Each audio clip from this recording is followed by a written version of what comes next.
go ahead and get started. Okay, awesome. Hi, everyone. I can't really see anyone except Justine and Kaycee, but hello. Thank you so much for joining us today. My name is Claire Casanavini, and I am this year's Civic Spark Fellow with the Sierra Business Council. And we're hosting today's webinar with Nevada Irrigation District. And just to give some context for today's presentation, the intention is to give an overview of NID's programs and how NID initiatives connect with energy action plans within their district. And hopefully there will be ideas sparked around potential collaboration, as well as ideas on leveraging existing NID programs. And as a reminder, this will be recorded, so if you guys want to check back, it should be uploaded to our YouTube shortly after. And then at the end, there will be a Q&A portion, so you can add your questions throughout the presentation, and then you can also ask them, I think, at the end. So without further ado, I'll pass it on to Kaycee to introduce herself and get into the presentation. Thanks. Hi guys, my name is Kaycee Strong and I am the Water Efficiency Technician here at the Nevada Irrigation District. For those of you who don't know, NID is the water provider through Nevada, Placer, and parts of Yuba. We have about 20,000 treated water customers, and then we also have irrigation water throughout all the way down to Lincoln and then down into Yuba County. So we're here today to talk about our water efficiency program and what NID does to promote water conservation throughout our district. So first, current conservation legislation throughout is that there's AB 1668 is the residential indoor standard for the state of California. Right now it is set at 55 gallons per person per day. So what that really means is that the state is stating that each person should be using only 55 gallons of indoor use per day per person. By 2025, they want that to drop down to 52.5 gallons per person per day. And then by 2030, they ultimately want no more than 50 gallons per person per day. In our service area, we're meeting it almost. Last year, we were at 64 gallons per person per day. And the way that we figure that out is that we take the 55 gallons per person per day, we multiply it by our service population, and then by 365 days in a year to get our indoor standard. We do monthly reporting to the state, and so in our winter months when we are not expecting our customers to be having any outdoor irrigation, any landscaping outside, we're meeting about 64 gallons per person per day. The industry experts are stating that we don't have far to go as a group in the state of California, so it's not going to take a lot of conservation for customers inside, but that's really just going to be updating appliances and making sure that they're being as water efficient as they can. You can go to the homewaterworks.org to do a calculator on your indoor water use to get your consumption per day.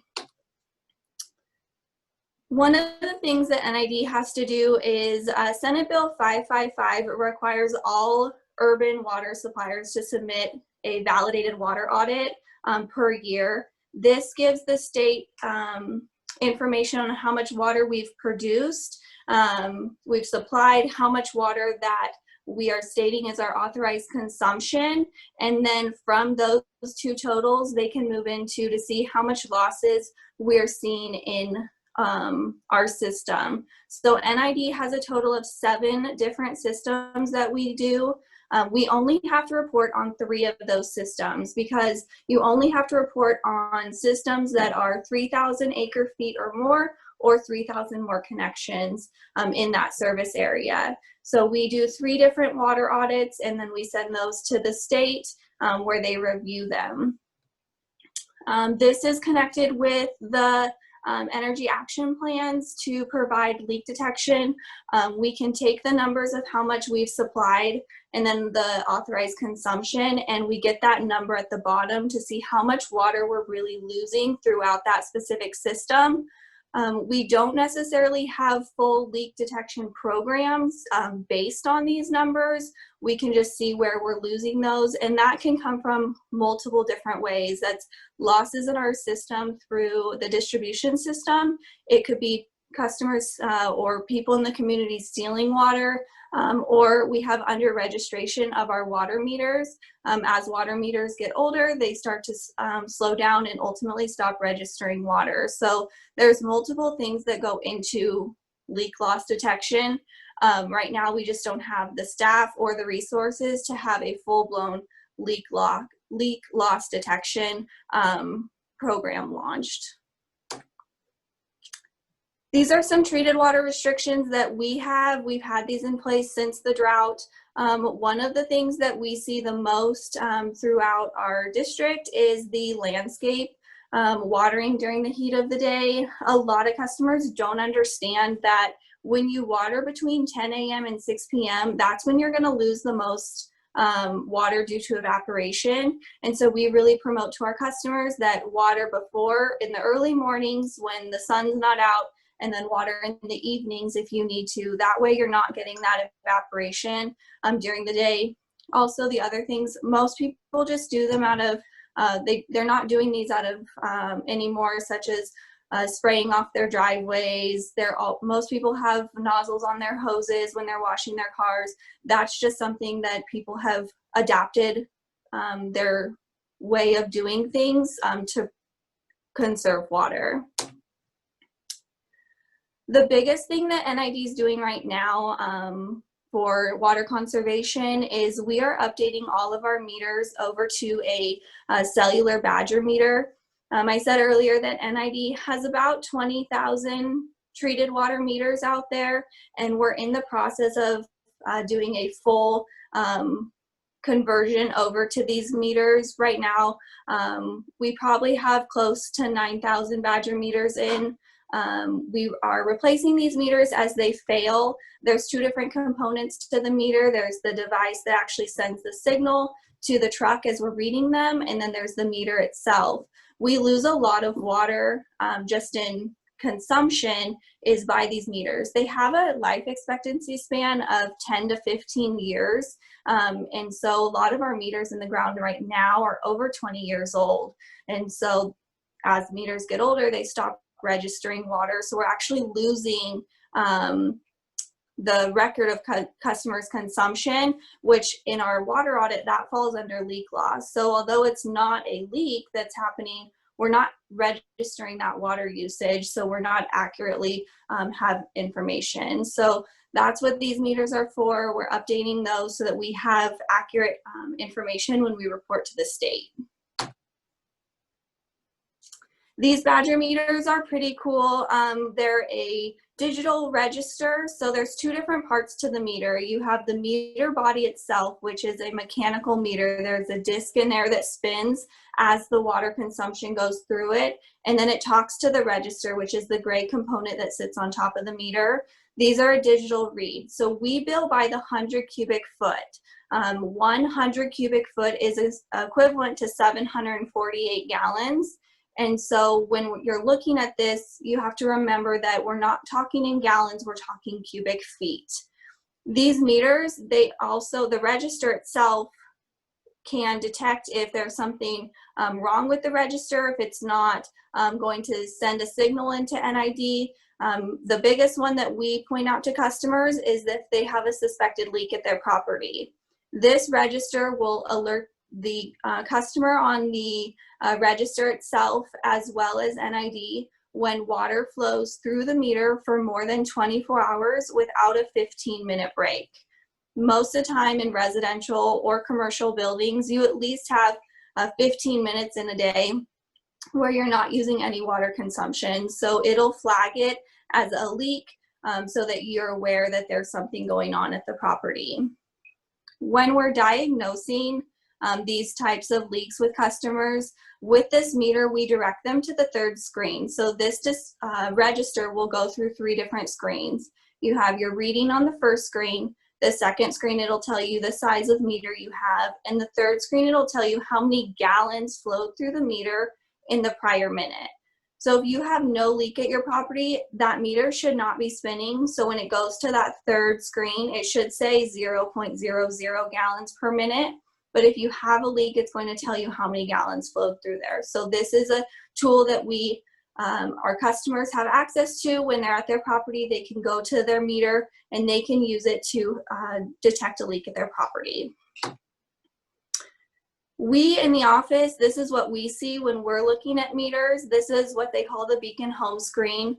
There's two different parts, like I had said, to a meter. There's the flow health, which is the meter itself. That's is it registering water? Is it registering overflow, backflow, or a continuous flow? And then there's also the device health. So the device health is actually the endpoint, and that's what communicates to the office and sends in the information. It communicates to a cloud, and then we can go on and pull that data. One of the things customers ask us or we talk about is continuous flow or a leak detected. What's the difference? We go into customers and we will set specific flags on accounts based on the type of customer they are. If they're an apartment complex, a grocery store, a manufacturing building, if we know that they're having water usage for 24 hours a day, we'll set a continuous flag flow on their account. So we're not constantly notifying them of a leak. When they really don't have a leak, they just have water running through their meter, because that's just the type of place that they have. Whereas at a residential home, you should not be using water 24 hours a day. So at that point, we can filter through those accounts, the continuous flow, and then the leak detected. So when I log in, I also can update my home screen. I can see what our usage is trending. If we're trending up, which in the summertime, our trends are always going up, and then in this winter time, they'll start to go down. We'll start to see our trends go down for 100 cubic feet the end of October, early November. That's when people start to turn off their irrigation systems. So we'll start to see our water usage as a whole go down. And then just as a reminder, this is only for the meters that we have in the ground that are beacon or the badger meters. We can't get this information off the census meters that we're pulling out of the ground and switching them out for these badgers. It'll also show me our top accounts. So what accounts are using the most water. If it's a residential customer on our top accounts, most likely we know that there's a problem at their property and we'll send somebody out. We can also flag accounts as our favorite. So if I'm working with a customer on their leak, we'll set them as a favorite so that when I pull up my beacon, they're one of the first accounts that I see. This is where we go when we're helping customers. This is the monitor page. So this is where we get into the graphs of different customers. So this is a whole, this was last June, how many meters we had in the ground and our consumption just for the month of June itself. We can filter down to each individual customer who has one of these meters. They have a customer card, so each customer we can identify as different. They have their own meter number that's attached to an endpoint, and then the endpoint is attached to their address. So in order to receive the information, we have to have all three of those information reading correctly. We get their billing reads, and then it'll also tell us the time of day that the meter is going to send the reading in. These meters store information for 24 hours, and then it ports in once a day. So we will go in and we can pull any usage up until the time that it ports in. And then if we're working with a customer, we'll tell them to, call back in after a certain time the next day if we're waiting for that read to come in. When we're working with customers, this is probably the most important thing that we try and stress to our customers. This is a single family residential home here in Grass Valley. In the month of March, they averaged about 43 gallons per day. This is when they're not using any outside irrigation. You can just see the trends of, in the middle of the night when they wake up in the morning, and then when they stop using water usage at night. So it's pretty normal average. There's no leak detected. This is very normal of what we'll see in the winter time. One of the biggest calls we get come summertime is, why did my water bill go up? My water bill is saying that I'm using 1,500 gallons per day in water consumption. There's no way I'm doing that. These meters allow us to pinpoint when the water is going through the meter so that we can actually help customers detect what's going on at the property. For instance, this is the same house that used 43 gallons per day in March. Fast forward to September, they're using almost 15 or over 1,500 gallons per day in the summertime. So when we see jumps like this, we can actually pinpoint that they're using their irrigation between 5 and 6 in the morning, and then again between 7 and 8 at night. And then each time they're using their irrigation, they're using probably over 700 gallons of water in those 2 hours. So it makes it very useful to our customers when we can go to these graphs. We can show them, we can download them, we can send them out to our customers. We hope at some point this will be available to our customers, but at this point we're not allowing customers to have access to their meters until we have more customers in the system that can actually see their meter. We do have service areas because the endpoints work on a cell signal. Not every house or every area in the district has cell signal. So that's something that we're working with to make sure that every customer can have the data that we can provide for them so that they can watch their water consumption as well. When we're identifying leaks with customers, we will get a flag and we'll get notified down to the smallest, a half a gallon per hour. This is something that we check weekly. We try to check it as much as possible, but right now we have over 1,100 leaks just in the 8,700 meters we have in the ground. These leaks range from 1 gallon per hour all the way up to 412 gallons per hour. We do check it. Anything over 100 gallons per hour, we send a technician out to the property within the week, and then anything less than that, we send a letter to. Hopefully someday we will be able to email the customers, but we're just not at that place yet. This is a customer leak on their private side. We do not go onto the private system to help customers find and repair where their leak is at. We can just inform them that water flowed through their meter for 24 hours without a 15-minute break, and that's something that they're going to have to find and repair with the help of whether it's a plumber, contractor. A lot of customers just they use the tools that we give them to go out there and they find the leaks themselves, and a lot of times they're easy repairs. This is how we notify our customers in the mail. We try and give them as much information as we can because we cannot go onto their private system. We tell them how to use their water meter, how to detect the leak, how to read the meter, what to look for, how to isolate it. So if it's between the meter and the shutoff valve at their home, or if it's inside their home. One of the most common things that we're finding right now are toilet leaks. Customers will call in stating that there's no way that they use 200 gallons per hour. And we have found probably 9 out of 10 times that it is a toilet leak.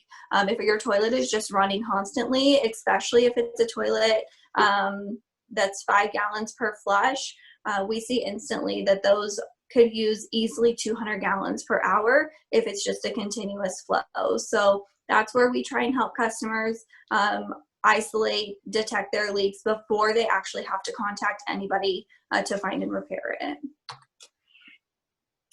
Something that the district is doing for conservation, a few years ago, we took out about 3,400 square foot of turf lawn out in front of our main office building. In replacement of that, we put in a water-wise landscape. There's 4 different sections in our water-wise landscape. In each different section, we demonstrate irrigation, different irrigation techniques, whether it's drips, spray heads, how to adjust your spray heads, different water-wise plants. This is open to the public to be able to come and walk through. We do have handouts with each section so that you can walk around, look at the different plants there are, the different type of irrigation. We use a smart irrigation timer that is based off of the weather so that it adjusts as the weather adjusts as well. This also is a connection with the Energy Action Plan. If somebody needed help to design the zero water tolerance landscape, this is a great teaching tool for a customer or anybody in Nevada City, Grass Valley, or Nevada County to come walk around, take a flyer, and see what type of plants they can put in or different types of irrigation. Other conservation programs that we have, the biggest one right now that we have promoted is we launched our toilet rebate program at the beginning of the year. We started the year with 200 available rebates, and the rebate is up to $100. This is for NID treated water residential customers only. The reason why we restricted it down to treated water residential customers is because the state regulates us based off of treated water. They don't necessarily, or they haven't looked at our irrigation side when it comes to water audits and where they are restricting our water conservation. So we really are trying to push our residential customers into updating their appliances, and we're starting with the toilets. As long as they replace an older inefficient toilet with a high efficient toilet, which is 1.28 gallons per flush, and they have before and after, we'll rebate up to $100, and then we'll do one toilet per parcel. As of the 1st of October, only 40 of the 200 rebates have been claimed. Other potential programs that we have either started or want to do, we do want to do a poster contest within the schools. We basically have it ready to go once the schools get back open and are in a functioning order after COVID. We'll launch our poster contest, which is based for water conservation and really getting students to be aware of water conservation and what they can be doing to conserve water in their house. Another thing is an irrigation tour or fair, using our demonstration garden to bring people in our community into our district and see what we can do to help them learn about irrigation that's water efficiency. This is something that we can connect with the EAP on, is expand outreach and education, whether it's with the poster contest, irrigation tours, anything that is within our customer basis. Other community outreach that we do, probably the biggest one that we do that we haven't been able to do this year, unfortunately, is our mulch magic program. Last year, we gave away 150 cubic yards of mulch to customers in the community. It was not a requirement that you had to be an NID customer. We were allowing each customer to take approximately 1 cubic yard of mulch. Mulch is great for irrigation and landscaping because it actually keeps the soil moist and cooler, so it holds the moisture of your water longer and makes it so you don't have to water as much. We also do Nevada County Ag in the Classroom, their farm days. This is one of our favorite days that we go out, we get in the community with students. I believe it's 2nd through 3rd or 1st through 3rd graders. They love to come to our booth. We always have a tractor there. We try to inform them of what NID does and just give them the basics of ways that they can conserve water in their house, and really what water is and how we use it in our community. We have done irrigation workshops in the past as well. We focused on irrigated pasture management, where we partnered with the RCD and the UC Extension. They focused on pasture management and pasture health and why it's important to irrigate and use water conservation while you're irrigating your pastures so you keep a healthy pasture. This is an EAP connection. We can coordinate with Nevada County schools, Grass Valley schools, and the schools in Nevada City to help to work with students and the schools to be water wise within the schools and educate students on how they can be water wise as well. Other community outreach that we do, we always do the Food and Farm Conference. That's actually the only conference that we were able to attend this year because it was before COVID. The Home and Garden Show is also a great one that we go to. When we go to these, we really are just trying to be an informative, positive message out in the community, let people know what NID is doing, give them tips on how to have water-wise landscape, and what NID, our meter replacement program, anything like that, be there if they have questions. So this is just some other, we try and hit anything we can that's out in the community for that. While we're here, we always promote water conservation, and this is something that we connect with the EAP as well. We try to help people do best practices.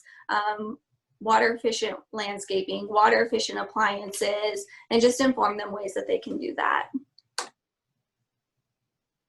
Ways that we can partner with the EAP, City of Grass Valley or the City of Nevada City, we can do coordinating messages on our website.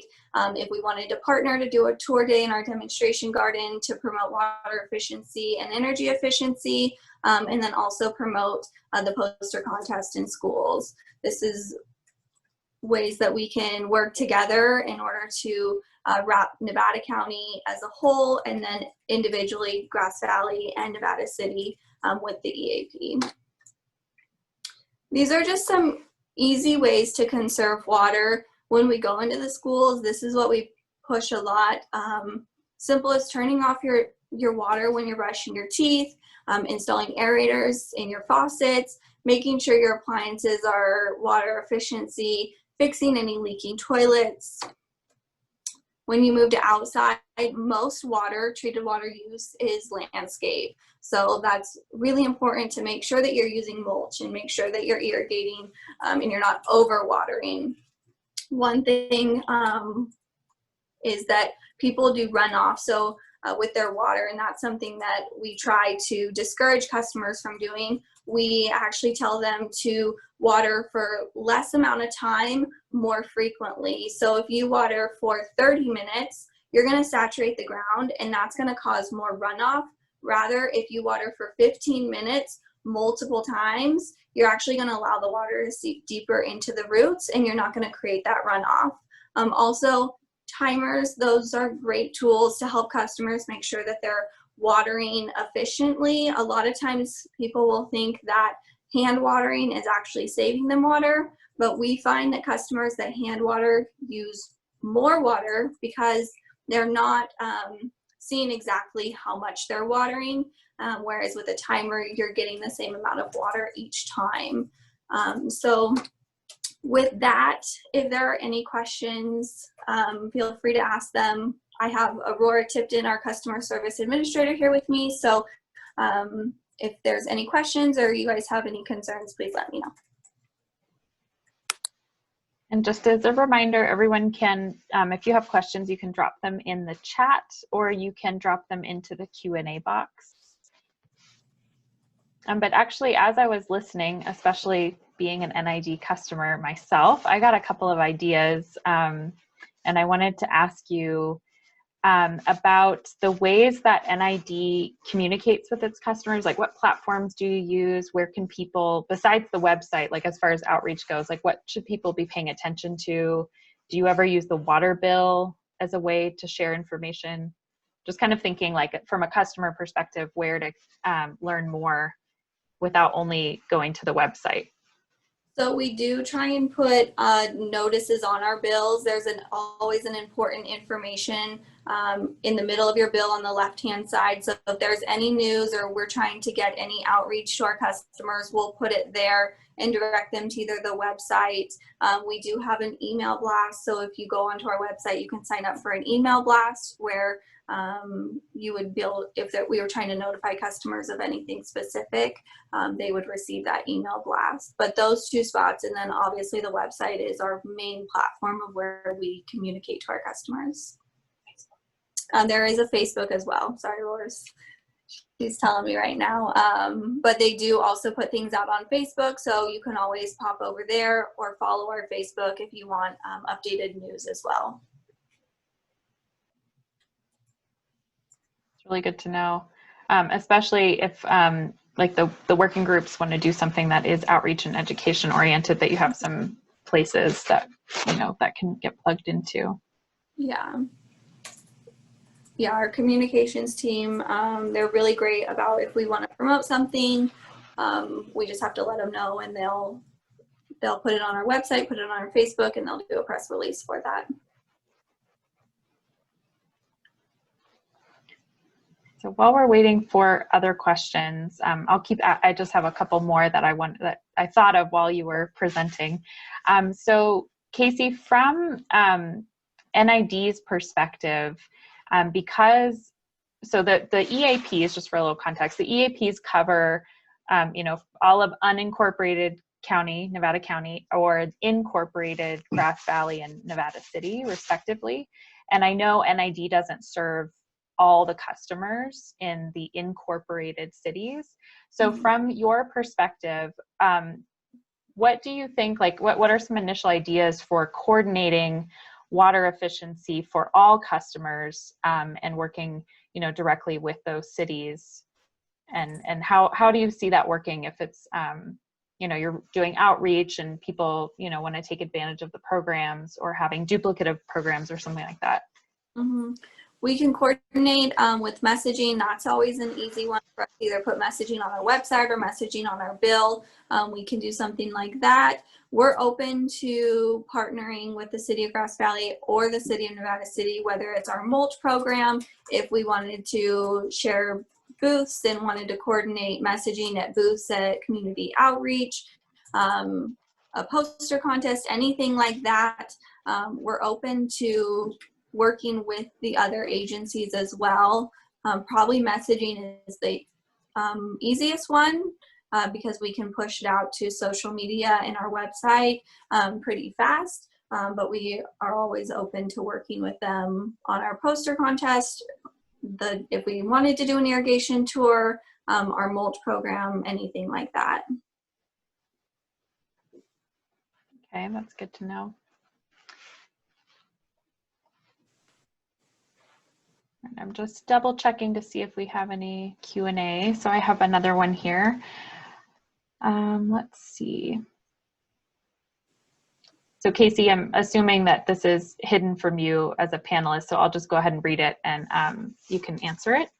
So you may be describing this during the remainder of the session, but what plans does NID have for conserving water that may be wasted as agriculture water runoff or going on for environmental services, such as maintaining wetlands?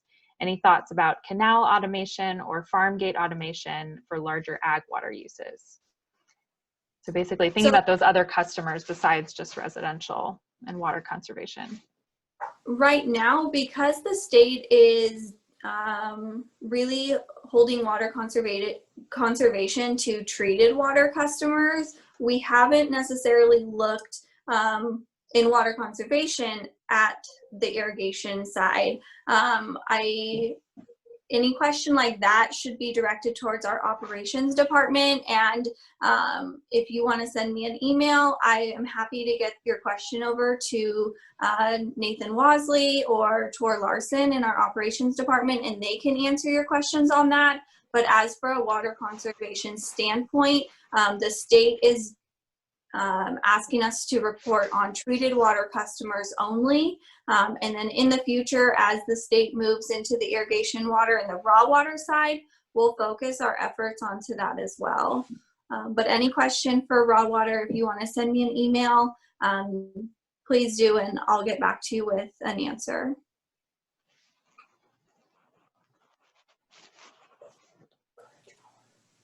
All right, so got a couple more minutes here if people want to submit more questions. Kaycee, I was sort of it just kind of triggered something when you were showing the customer data and those in the graph form, how PG&E does, has a, not exactly the same, but a similar idea where you're able to look at your energy use, and then there's ideas for how to save energy that's, directed to the customer. So just from thinking about how the EAP implementation working groups are, trying to promote energy saving through water efficiency, specifically coordinating with NID. Do you have any specific ideas, or is there something rolling out in the future to kind of directly correlate that information on your individual, household usage, and then what programs are recommended, or what steps to take, or some way to like link them a little more directly? Like with water conservation and Mm-hmm. what they're using. Yeah. It's hard for NID when we just put their full usage out on a graph to be able to say you need to conserve water in your house, or you need to conserve water outside. When we put something out like PG&E does, they're putting out your entire energy out on your bill. So we would be doing that as a whole, and we can't decipher. We really don't know what you're using inside and what you're using outside. We can just present you with the information of this is what you're using as a whole, and based on what you're using, the state is going to be coming up with a water budget per parcel based on indoor versus outdoor conservation and how much indoor water usage they should have. So once we have more information, that might be an option we can take, where we can have something on our website for customers to go to. But at this point, it would be really hard for us to decipher where their best way to save water is until, one, we have all of our customers in these new meters, and two, it's hard for us to go through that many accounts with just our small water conservation. It's myself and Aurora, so going through 20,000 accounts and pinpointing where their water consumption is, it's a little more challenging. Gotcha. Yeah, I feel like that might be, I'm thinking out loud here, but I'm definitely thinking that might be an area that we could build a little more capacity with the working groups to sort of make that connection and bridge that gap. That was interesting to see. I kind of want to go see my own too for my house. Yeah. So we have a couple more questions. So through the chat, we have, what % of total water use is urban versus municipal, and if future availability will impact agriculture? Aurora, do you? So offhand. Yeah. I'm going to bring Aurora in. Oh, ag versus urban. So offhand, I don't have those figures. I would have to do a little bit of research. I know that we have them available at the district. I just don't know them off the top of my head. And then I'm sorry, what was the second part of the question? Let me read the whole thing. So what % of total water use is urban versus ag, and if future water availability will impact agriculture? Well, the district is always monitoring and forecasting water storage.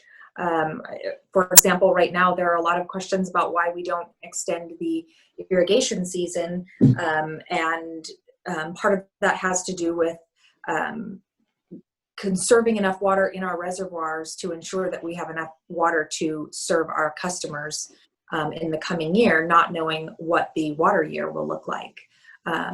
So I would say that we have a very talented, knowledgeable staff available to us who ensure that, or who work to ensure that we have plenty of water and carryover storage.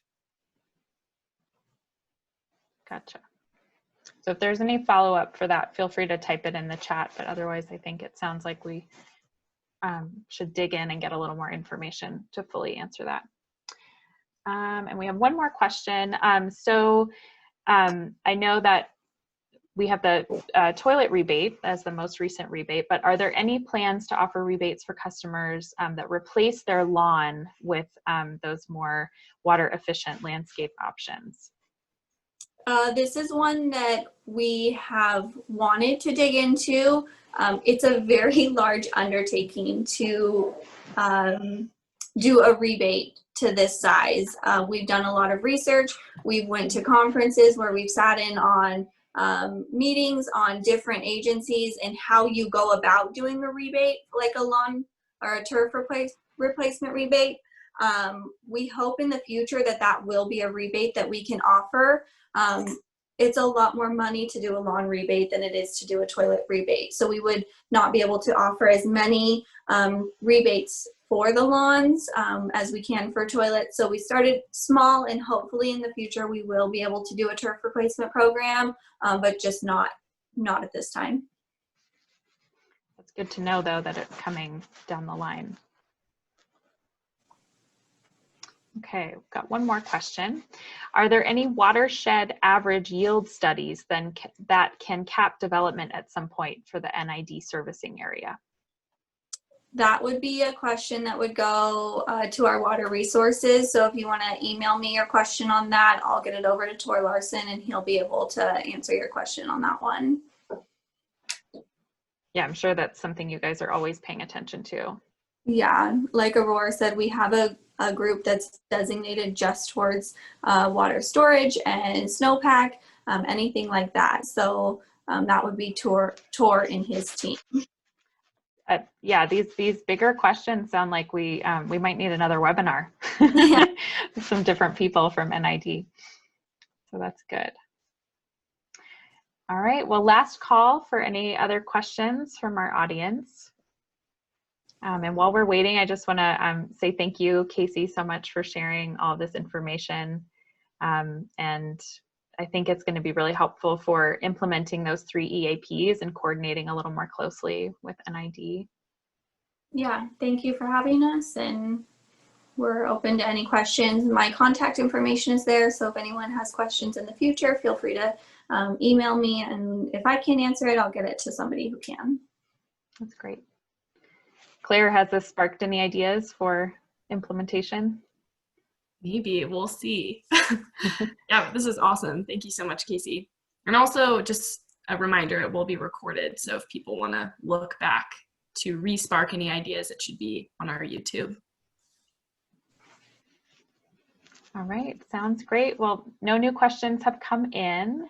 So thank you so much, Kaycee. This was very informative and I really appreciate your time. And thank you, Claire, for helping us put everything together and coordinating with the EAP groups and making sure we have all this information available for everyone. So everybody have a great rest of your day. Thank you again. And if you have any questions or anything follow up, like Kaycee said, you can reach out to her or reach out to us.